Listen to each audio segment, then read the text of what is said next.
Two and one. Take it away. Perfect. Thank you so much, everyone. I'm excited to be here. I do have a QR code up.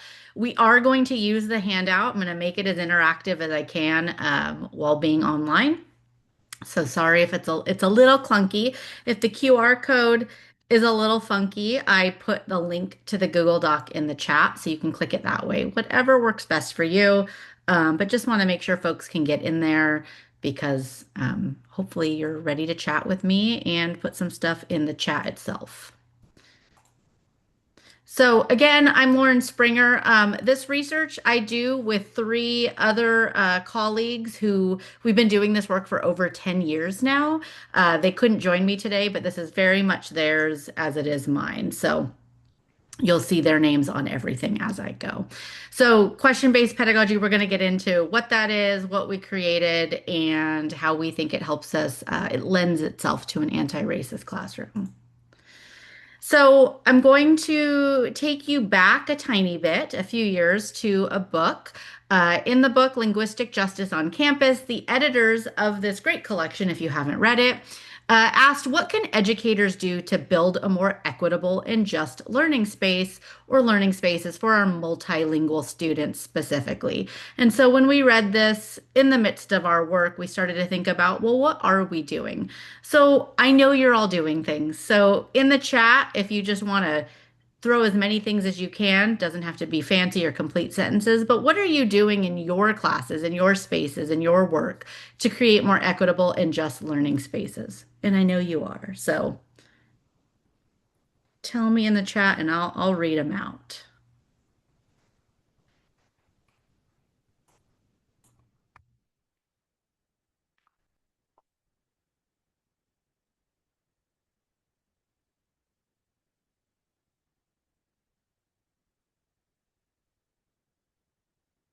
I'm watching the chat patiently. Okay, assignment submission options. And do you mean by like modality or like the types of it? Yeah, okay. Love it. Okay, so yeah, the students write to their own language, essentially what Colette put, right? Allowing jargon or slang or even profanity depending upon context. Environments for all neurodiverse learners, love that. OER textbook, yes, definitely want low cost or no cost when possible, love that.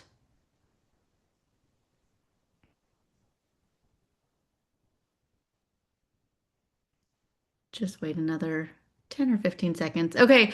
Okay. So alternative media, right? To reinforce learning. So videos on YouTube, whatever it might be, which is also lends itself to neurodiverse, right? Not requiring cameras to be on. Yeah. So if you're teaching synchronously or you have a live session of some sort. Anything else? And I'm sure we're doing lots more, right? It's just a quick note in the chat. But thank you so much. Oh, diverse presentations. Okay, yeah, or representation. Sorry, I can't read. Right. So different perspectives from different people, from different positions, different points of view. So I love it. So what are we going? So I want you to keep that in mind as we talk about or where I explain where we're going today. So we're going to talk about what the literature says. I'm very much just to give you a quick background on me. I have been teaching English literature critical thinking at the college level since 2008. So it's been a hot minute for me. But this is my bread and butter. I love to read feedback, response research. It's what my dissertation is on. And so we're going to look at what the literature says about response and feedback research. We're going to talk about what my colleagues call a question-based pedagogy and why we developed it. We're going to talk about our own research results and those connections to feedback practices and culturally relevant pedagogy, anti-racist pedagogy, culturally sustaining pedagogy, and then how that might look in your classes. And this isn't just if you teach English. If you teach a course and you give feedback, you have to offer response to your students on their work. There's going to be a way that you can adapt this. So I say familiar place for me because I'm used to, and my colleagues and I are used to giving this with folks who teach writing, first year writing, literature, things like that. But if you don't, Just do your best. It's going to be fine. But hopefully you had access to that handout. I'm putting the link in the chat again if you weren't able to grab it a minute ago. And I would love for you to turn the handout to page 3. And there's going to have a 2-page essay from a student of mine that this was written years ago. I'm pretty sure she has her master's degree now, so it's been a minute. And I just want you to take a couple minutes and I want you to go to that familiar place that I know I see some of my colleagues in here. So I know there's some of you in here who do read student writing quite often. And I want you to think to the beginning of the semester. This was a first essay in a first year writing course. And this was the final draft that a student submitted. So we've talked about some things, right? We've discussed essay structure, controlling ideas in an introductory manner. So again, it was the beginning of a semester. The students were asked to write a thesis-driven narrative illustrating a belief they hold about humor. So again, the essay's on page 3 and 4. And I would love for you to just think about what feedback you would offer this student. And I just want you to do what you normally do. Now, I realize you can't write on this paper. I have it to view only, but you can just jot, you can download a copy for yourself if you'd like to embed some comments, or you can just jot on a piece of paper. But I'm just going to give you 2 minutes to do whatever you would normally do to help this student improve. So we'll sit awkwardly, silently for 2 minutes.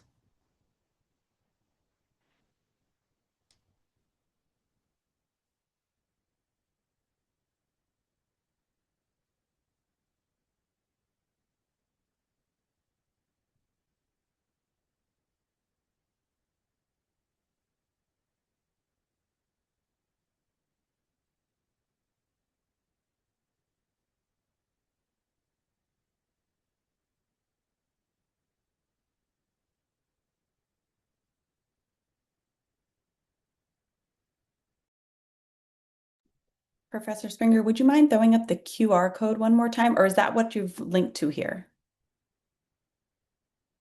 Yeah, the link is still the QR code, but I can put that up if that's Okay, easier for someone to grab, just whatever works best for you. But the Google Doc should take you there too.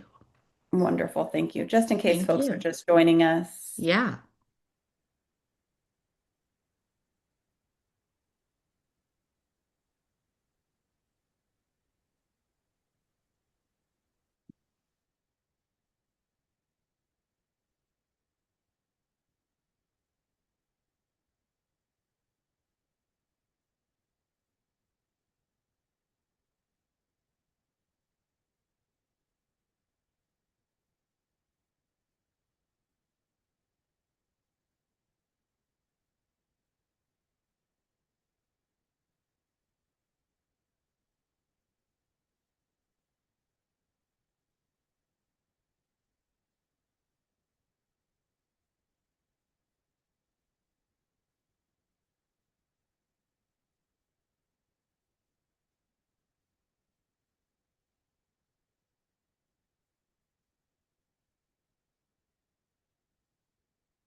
So I know that's not a lot of time, but just to make sure we get through everything. Just curious, anybody want to put in the chat some of the comments they left the student or would leave the student?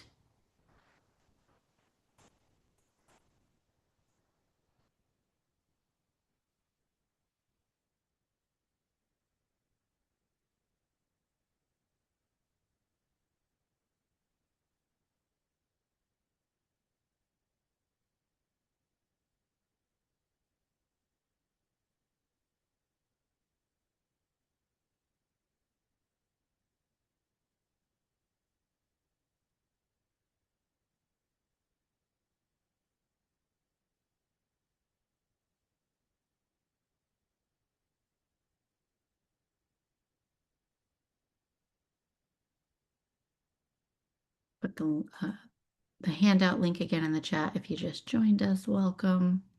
Anything you would tell this student that if you were just offering her feedback to improve?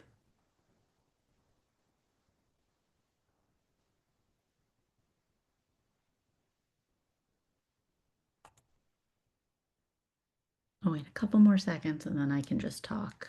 Oh, okay. So some comments maybe about the organization or the structure. Okay, so format. Michelle, just out of curiosity, if you don't mind, in the chat, do you mean format as in like paragraph organization or something? Just curious what you meant by format. But Yes, just kind of following. For me, this is daily, because of format, and I am not an English professor. I am an mm, ECE professor. hmm.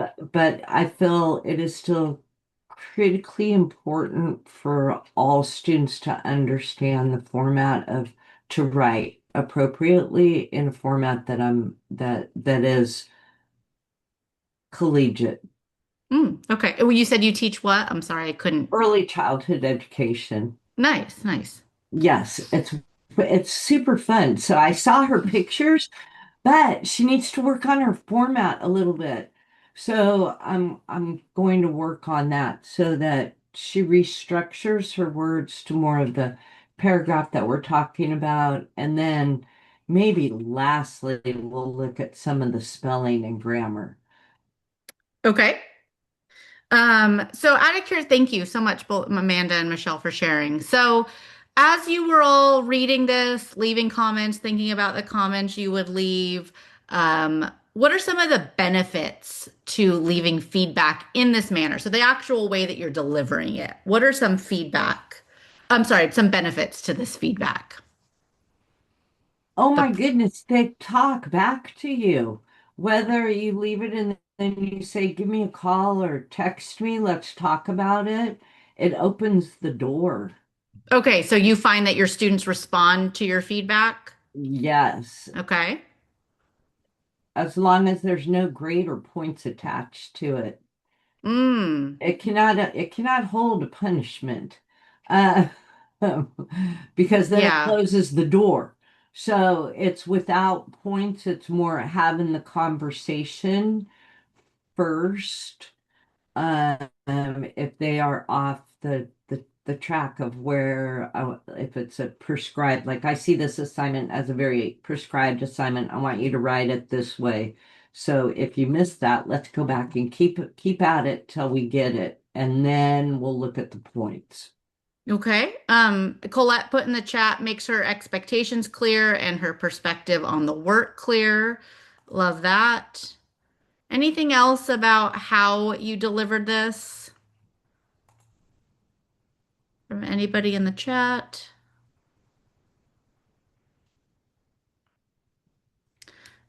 Yeah, I think something that comes up often, right, is depending upon where you're leaving the feedback, they can see in that moment, right? So if you were leaving a comment next to a specific paragraph or on a page, they know where you were prompted maybe to leave that feedback. What about drawbacks? When you leave students feedback, response in whichever way that you do, what are the drawbacks to the practice? It can feel did you mean impersonal, Amanda? I assume. Okay. Yeah, it can feel it takes forever. Yeah, I would Colette said they don't read it. I will say that research says they read it less than we think they do, but it's much more complex than that, which we don't have time for today. Takes forever. It can feel impersonal. Any other drawbacks to however you deliver feedback to your students?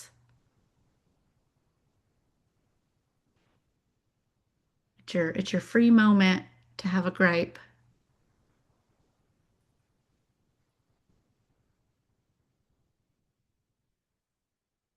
All right, we'll move on and we'll see if more drawbacks come up. So in that handout, I have what I lovingly call my faux lit review. It's not an actual lit review other than me taking all of the quotes from some of my favorite. Oh, sorry, I'm going back. They're invisible to feedback. Okay. Thank you for another drawback. These are three quotes. We don't have time to read all of my faux lit review. It is on pages 6 and 7. But it's a great resource if you want to go read what some of the scholars in the area are saying. But I put three excerpts of three of those quotes on the screen. And so I have feedback is also most useful to the student when the locus of control is with the student. Constructivist learning theory supports the idea that students need to be in control of their own learning. Another quote, feedback works best when students and teachers create a partnership through feedback. And feedback is often valued more by teachers than by students themselves. Carless notes that students are more often motivated by marks rather than learning, and dissatisfaction with the mark may mean that little attention is paid to the feedback provided. What phrases or words stick out to you? Drop them in the chat, like this word, these two words from 1, 2, or 3.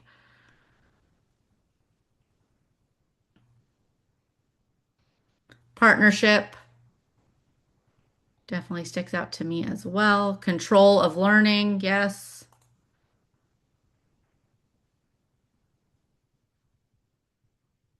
Any other word or phrase? Motivated, the locus of control, constructivist learning, partnership again. Yeah, we want them to feel like owners of their education, right? We want them to have some autonomy. The dissatisfaction with the mark, yeah, there is a study which I can find for people later if they want, but it lives rent free in my head because it showed too that if students could see the grade without opening and looking at feedback, they didn't go open and look at any feedback. They didn't look at the essay itself. They saw the points and moved on, for better or for worse, right? Maybe they got a great grade. I don't need to read anything. Maybe they didn't. I don't want to read it. Yeah, but there are other studies too. So this where, this person is arguing that feedback is valued more by teachers. Other studies say students value it as much as us. They just don't know what to do with it. They're confused by it. So we're going to get into that a little more as well. So what happened was, oh man, about 14, 15 years ago, Cindy and Shannon, two of my colleagues, and I were in a workshop together with our other research colleague, Dawn Formo, who was our dean then at Cal State San Marcos. And she was talking about how there are no, at the time, it has shifted 14 years later, thankfully. But at that time, there was literally nothing published. We looked textbooks, journal articles, you named it, combed it all for, Dawn looked for a couple years. And there was no research on how to help writers solicit feedback. They could find stacks, reams, libraries full of resources on how to help tutors give feedback, on how to help student tutors, peer tutors, instructors in the writing center, instructors in a classroom, TAs, you name it. Buckets of it on how to give feedback. But the only thing Dawn could find 14 years ago was one sentence in one textbook that said directions for student writers. Your directions are go get feedback. And so we looked at Dawn and said, okay, well, how do we change that? How do we shift that so our students feel part of this process, right? You all talked about that partnership. So what do we do? So we said, all right, we need to think about this from the ground up. What do we do in our syllabus? How do we teach them how to ask about their writing? How do we teach them how to ask questions? And so we designed what we now call a question-based pedagogy. When students submit their essays to us, they attach or include or type or write 3 questions they want us to answer about their essay, and that's all the feedback we give them. We don't write in the margins. We don't write global comments. They get the answers to what they ask us. We have them reflect on those questions, and I would say the big key components throughout all of our classes are that they reflect and revise. So there's lots of revisions, reflecting happening throughout our course. So we make very clear that if you choose not to engage, which nobody has really ever done in 10 years of doing this, they're not going to receive feedback from us. So what did we do? We collected over 1,300 final reflection logs from our students from spring 2017 through spring 2022. It was at CSUSM, at Miracosta College, at Mount San Jacinto College, at Palomar College. We excluded our spring 2020 logs from the research because that was when the world caught fire a little bit. And, for obvious reasons, that was not included in our data set. But when we read over 1,300 logs, we started to see, we did qualitative research study. We started to see some really important patterns and themes emerge in the data. And what the students were telling us that making them a partner, giving them that locus of control was changing the way they thought about themselves as writers and writing. So, what did we see across the data for these 2 years? Students said that their question asking evolved. 87% of these logs had something about how I could think about how I had to ask the questions differently to get the answer I wanted, or I asked better questions or thoughtful questions, or I asked them in a particular way that worked better for me. Almost 100% of them talked about their writerly agency developing. No, they don't call it writerly agency, but they say things like, I felt more confident, or I knew what I needed to do in the next essay to achieve this goal, right? And then something that's smaller, but was still very important to us, but 37% of them said that they were aware of some sort of transferability. They talked about how what they were doing, they were taking to the next essay or they were taking to their other classes.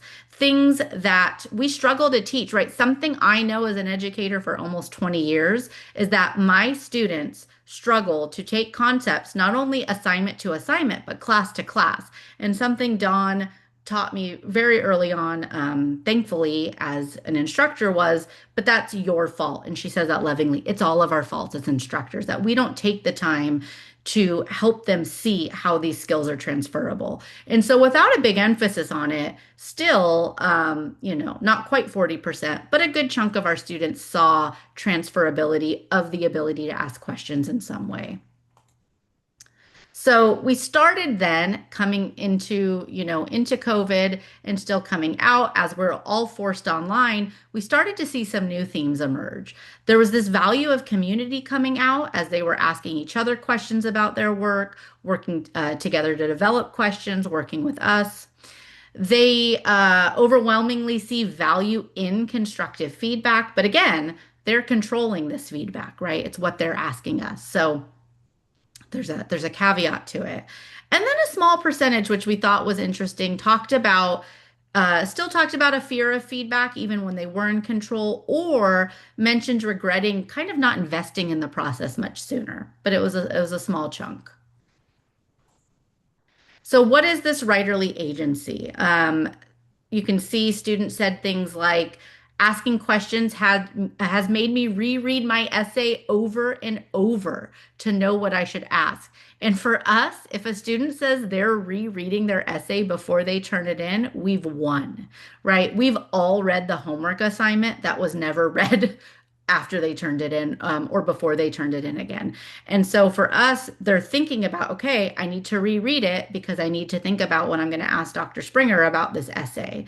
They say things like, I try to answer the questions before I turn it in and go, no, that's not what I want. They revise, they come up with new questions. That's a win for us as instructors. They value constructive feedback. Right? Susanna said, throughout my high school experience, feedback was always given by the instructor in a traditional way with red pen markings all over my paper.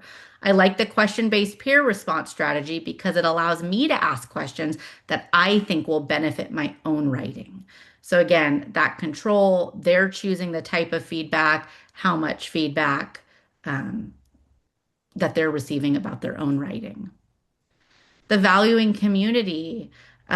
We started a group chat and have kept communication open the entire time. We've been understanding of the struggles we're all going through right now. And because of that, we've been more open to putting in extra time so that we all succeed. We've spent so much time reviewing each other's papers that we feel invested in everyone's success. We're going to get into some culturally relevant research in a little bit, but community building, right? If we go back to Gloria Ladson buildings, community building is key. You cannot have an anti-racist, culturally responsive classroom if there is not a community building happening. And so, question-based and peer review, right? If we were talking about, we do a lot of peer review in all of our classes, and all of us doing this research are white women. There's only so many perspectives that we can give to our students. But one of our students said it was helpful receiving feedback from students who have gone through somewhat of the same racial experience as myself. Again, I'm not going to be able to offer that to many of my students, but they can with each other. And it allows them that freedom to ask their peers questions that they're invested in for their own writing, build that community. So I want you to go back to that student's essay. If you did not, I'll put the handout in the chat again, just in case you joined us after. I would love for you to go back to that student's essay. And I want you to look at the 3 questions that she actually asked me when she submitted it. She asked me, what other kind of details should I add to make my story sound more interesting? How do I work on my run-ons?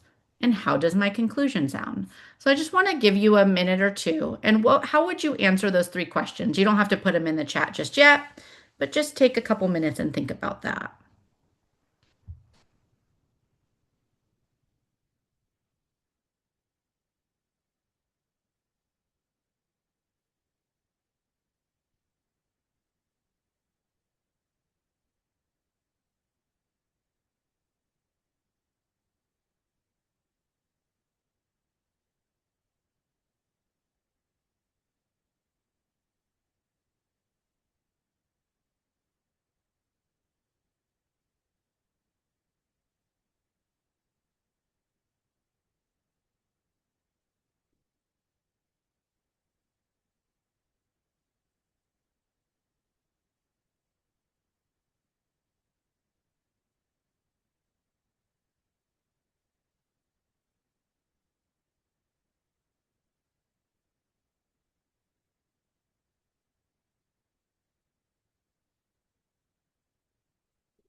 All right. If you've had a minute, you can just type 1, 2, or 3, whatever one you feel like sharing in the chat. But does somebody want to tell me how they would have answered her question or a question? Doesn't matter which one.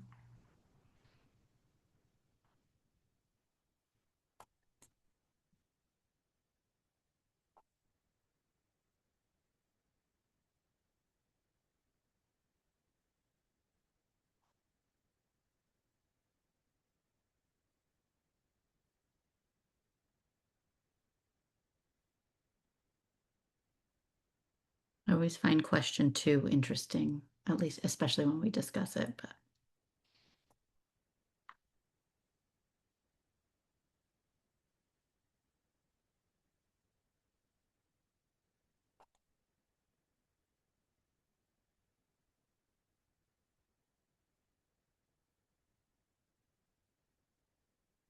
Anything you would tell the student?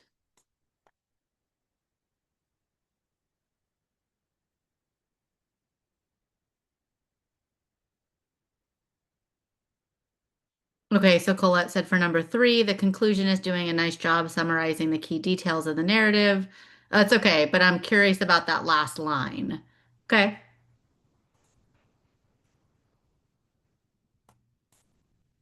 Did anybody, out of curiosity, as you read, did you see any run-ons?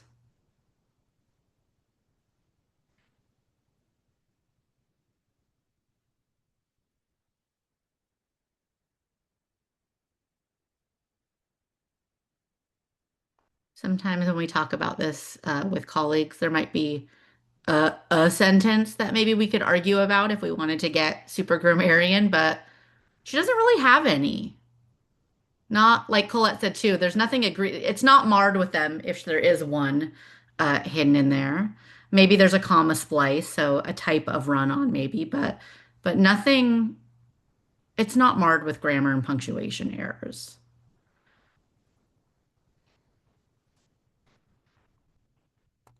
So, as you're thinking about answering these 3 questions, what would be different about the feedback you're giving the student now? Was it, were you saying the same things, different things, more or less? Okay, so it was definitely less about what you would have, Amanda said it's less about what she wanted to say and more about what the student wanted. Yeah, Colette said the student asking about the run-ons, right? Maybe this is more about what another instructor had commented on, and so she wanted to ask about it. Anything else different about the feedback you left this time?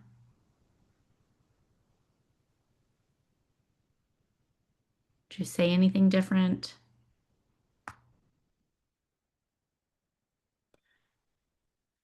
So before I asked you the benefits to leaving feedback the way that you normally do, what about the drawbacks?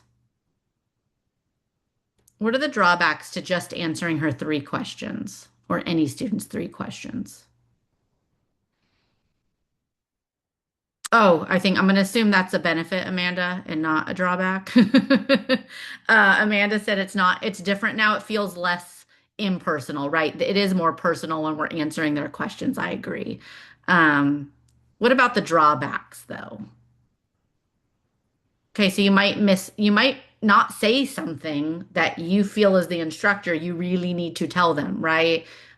This student for a first essay in a first year writing class, she's not, it's great in my opinion, right? She's not straying from the prompt. There's not some big egregious error like what were you writing? But if that had happened, it might have been a struggle for you and the student. So yeah, maybe you don't get to comment on something that you feel like you really need to. Any other drawbacks? Okay, they might, Dr. Hill, do you mean they might not engage in what? Do you mean? Just so I understand. So I was thinking that they may not further want to engage by asking questions for feedback from you as an Yeah. instructor. Yeah, I will say in almost 20 years of well, no, not 20 years of doing this, 20 years of teaching, about 12-ish years of us doing this, we've never had students refuse to ask. They definitely ask in a way that benefits them, but it can be scary. Some of our students do not like to talk to us. And I feel like this current generation, they're even scared to email me sometimes. And I love them. I love my students. We have fun in class, and I'll see them the next week and go, "Why didn't you just email me?" And they're like, "I don't know." So yeah, there is this fear of even talking in this way, right? Where it's written, it's in an essay, they don't have to come to see me, but absolutely, there could be a fear. They have to participate, right? That partnership. Thank you. What about benefits? So what are the benefits, which I know a couple of you touched on when we talked about what's different, but what are the benefits to just answering these questions versus how you typically provide feedback for your students?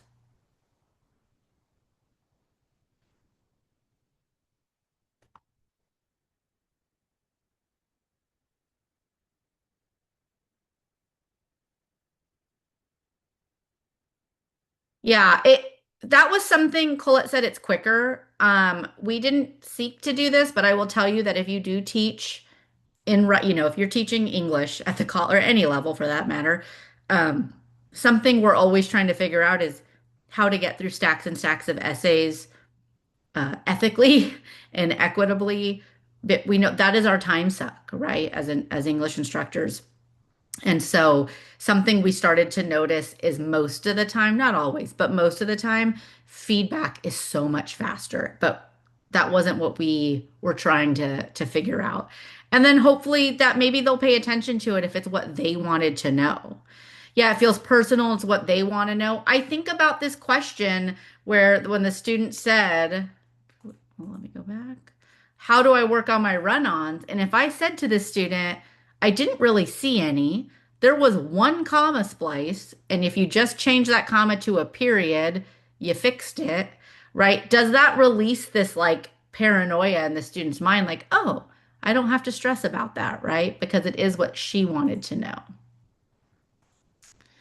So let's look at what our question-based pedagogy says to do, what feedback scholars say effective feedback does, and what culturally responsive and culturally relevant teaching tells us to do. So on the top of each bullet point is a feedback scholar, and the second bullet point in each section is a either culturally responsive or anti-racist or equity scholar. So Nash and Winstone say that feedback should be a shared responsibility. It shouldn't just be us giving feedback for hours on end. It should be something we share with students. And Gloria Ladson-Billings says that culturally relevant pedagogy is committed to the collective empowerment, right? There's a shared element happening in that classroom. Krista Ratcliffe is a composition scholar focused on rhetorical listening. And she talks about how we need to listen and not listen like scholars. Too often, all of us listen like we're listening to how we're going to reply, right? What's our rebuttal going to be? She says that's not rhetorical listening. And then Asao Inouye, if you've read any of his work with contract grading, and anti-racist and equity work, he talks about deep attending, that we have to build patience and listening to students, especially ones who don't sound like us, right? So again, not listening to reply, but listening to understand. Nancy Summers, the queen of all response research, says that our feedback should move students to revise. So what are we doing to help them revise, to give that motivation there? Hammond, if you've read, that is the culturally responsive teaching in the brain, talks about how it provides actionable action feedback, right? So that it should, again, move them to do something. It's not just those probably comments all of us have experienced, like vague, confused, and the student's like, well, I'm not confused. I don't know what I'm supposed to do. And then student agency. Treglia in her article says that students want feedback from us, but they want their autonomy to remain intact. They want suggestions, they want thoughts, they do not want commands. And Joe Feldman in Grading for Equity talks about, again, this community of feedback, right? We're suggesting, we're having conversations, we're not telling people what to do. And so for us, our question-based pedagogy is a culturally relevant feedback practice, not the answer to everything, right? But a practice. So for those of us really working on anti-racist, equitable classrooms, we say, okay, if feedback scholarship says you do this, if question-based pedagogy says you do this, and culturally responsive teaching, culturally relevant teaching says you do this, there is overlap between what we see, what our students are saying they experience with a question-based pedagogy. So what does this look like if you were to do into your classroom? The biggest thing and the biggest conversations we have, especially with people who've been teaching in English for a long time, is this mindful shift. Colette mentioned it earlier in the chat. It can be very hard not to tell the students every single thing you want to tell them. But it really is this mindful shift that we're not we don't have all the answers for our students, right? That if we do want to decolonize our classroom, if we do want to create an equitable space, it's our job to remember that we don't have all the answers for them. We're here for them, to help them to build this community, to help them think about themselves as writers and help that autonomy remain intact. Then some practical things, right? The syllabus. In that handout, lots of syllabus excerpts. You can, adapt what we're using, revising prompts to note that they have to ask those questions. We have question logs and reflection prompts in the handout as well, where every time I hand back an essay where I've answered their questions, students have a reflection on were their questions successful? If they could change them, how would they change them? Did they receive the feedback they wanted to receive, right? So it forces the students to go back in, read the feedback, rethink about their questions, and potentially revise them for the next essay. And then delivering it. Every single class, whether it is online or face-to-face, there is a question asking element. So prior to us doing this research, when I started teaching many, many years ago, if it was a thesis workshop, it might be give feedback to your peers on their thesis, thinking about A, B, C, and D. Now, when we're walking around the classroom, they're asking each other questions about that thesis and potentially the essay they would find that thesis in. And we have lots and lots of activities in the handout and how we adapt them online or face-to-face as well. And that is it. Any questions? I'll stop sharing and look at the chat, but any questions? Thank you so much, Dr. Springer. That was very, very impactful.